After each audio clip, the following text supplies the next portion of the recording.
Assalamualaikum warahmatullahi wabarakatuh. Apa kabarnya anak-anak? Semoga semuanya dalam keadaan sehat walafiat. Hari ini kita akan belajar sejarah tentang tindakan heroik yang mendukung proklamasi. Di kelas 5, tema 7.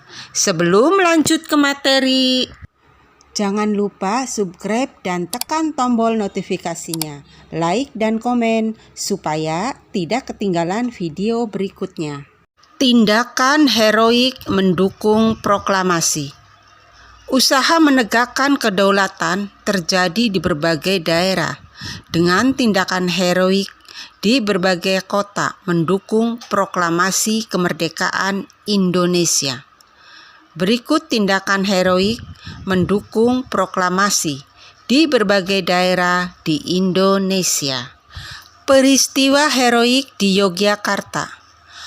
Perebutan kekuasaan di Yogyakarta dimulai pada tanggal 26 September 1945 sejak pukul 10.00 waktu Indonesia Barat. Para pegawai pemerintah dan perusahaan yang dikuasai Jepang melakukan aksi mogok. Mereka menuntut agar Jepang menyerahkan semua kantor kepada pihak Indonesia. Peristiwa heroik di Surabaya. Terjadi insiden bendera di Hotel Yamato, Tunjungan, Surabaya. Orang Belanda mengibarkan bendera merah, putih, biru di atap hotel. Rakyat kemudian menyerbu hotel, menurunkan dan merobek warna biru bendera itu untuk dikibarkan kembali. Insiden ini terjadi pada tanggal 19 September 1945. Peristiwa heroik di Semarang. Pada tanggal 15 Oktober 1945, pasukan Jepang melakukan serangan di kota Semarang dan dihadapi oleh TKR dan Laskar Pejuang lainnya. Pertempuran berlangsung selama 5 hari. Akibat pertempuran itu, ribuan pemuda gugur dan ratusan orang Jepang tewas.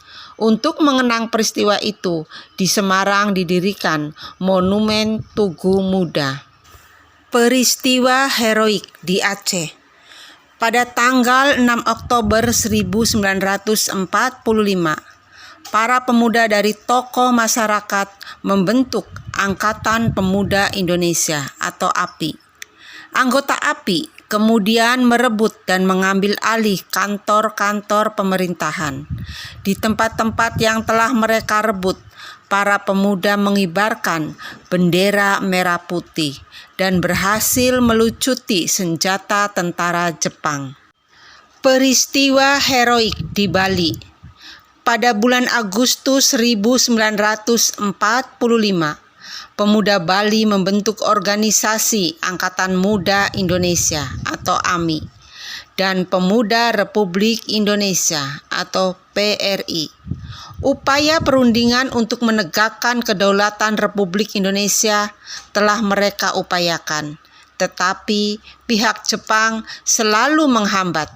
Pada tanggal 13 Desember 1945, para pemuda merebut kekuasaan dari Jepang secara serentak, tetapi belum berhasil karena persenjataan Jepang masih kuat.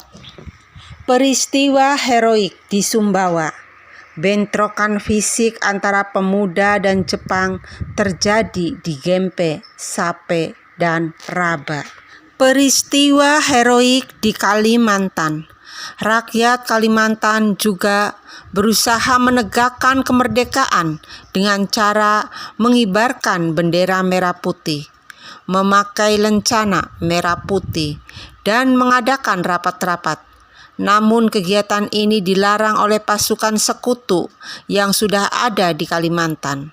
Rakyat tidak menghiraukan larangan sekutu, sehingga pada tanggal 14 November 1945 di Balikpapan, depan markas sekutu, berkumpul lebih kurang 8.000 orang dengan membawa bendera merah putih. Peristiwa heroik di Palembang. Adanya upacara pengibaran bendera merah putih pada tanggal 8 Oktober 1945 yang dipimpin oleh Dr. Aka Gani. Pada kesempatan itu diumumkan bahwa Sumatera Selatan berada di bawah kekuasaan Republik Indonesia. Upaya penegakan kedaulatan di Sumatera Selatan tidak memerlukan kekerasan karena Jepang berusaha menghindari pertempuran.